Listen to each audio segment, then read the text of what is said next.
আমরা যদি কোনো জিনিসকে লিস্ট আকারে রাখতে চাই তাহলে আমরা অবশ্যই HTML এর লিস্ট ট্যাগটা ইউজ করব। কিন্তু যখনই আমরা লিস্ট ট্যাগ ইউজ করব তার মধ্যে কিছু সমস্যা আছে। কিছু আছে যে অর্ডার লিস্ট, যেগুলো সাধারণত নাম্বার হিসেবে অর্ডার নাম্বার দেওয়া থাকে, আর কিছু আছে আনঅর্ডার লিস্ট।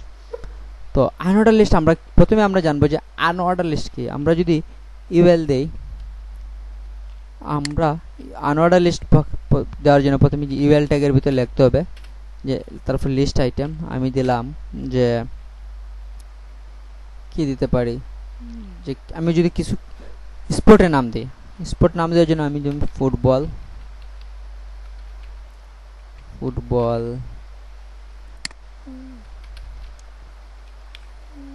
ক্রিকেট,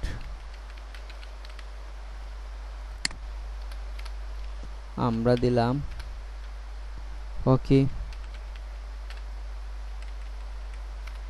আমরা দিলাম তেজ। আচ্ছা, আমরা এগুলাই দিলাম। তো তেজ মানে দাবা। তো এগুলা দেওয়ার জন্য আমি যদি আমাদের কোডটা আবার রান করে দেখি, W3 স্কুলে চলে যাই শুধু, হ্যাঁ কি আমরা কি দেখতে পাই, আমরা যে কি একটা কি দেওয়া, একটা বোল্ড আকারে দেওয়া বা একটা বৃত্ত আকারে দেওয়া, কিন্তু তার ভিতরে কি আছে আমাদের কি টপিকসগুলা বা আমাদের স্পটের নামগুলো। এখন যদি আমি চাই যে A1 2 3 4 এগুলার কাউন্ট করুক বা নাম্বার হিসেবে আসুক, তার জন্য আমাদের কি দিতে হবে, যে অর্ডার লিস্ট। তো অর্ডার লিস্ট লেখার জন্য ওয়েলের ভিতরে আমি আবার জিনিসগুলো কপি করে নিয়ে আসি,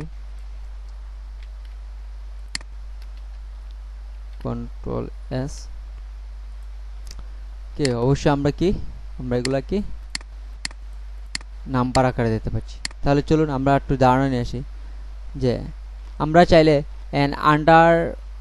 an order list start the UL tag is list term start with UL tag, the list item will be the mark with bullets, মানে এগুলার কি বলে যে বুলেট।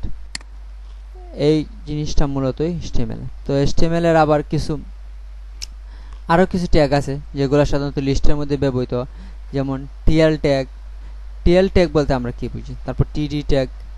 এগুলো সাধারণত যখন কোনো কিছু একটার পর একটা নিচে আসতো তখন আমরা কি এগুলো সাধারণত ব্যবহার করা হয়। তো TL TD আর DD আমরা অতটা প্রয়োজন পড়ে না, তারপর জানার রাখাটা আপনাদের জন্য ভালো। হ্যাঁ, আমরা সাধারণত আদার কিছু লিস্ট আছে, আমি সাধারণত এগুলোই TLT ট্যাগ আসলে।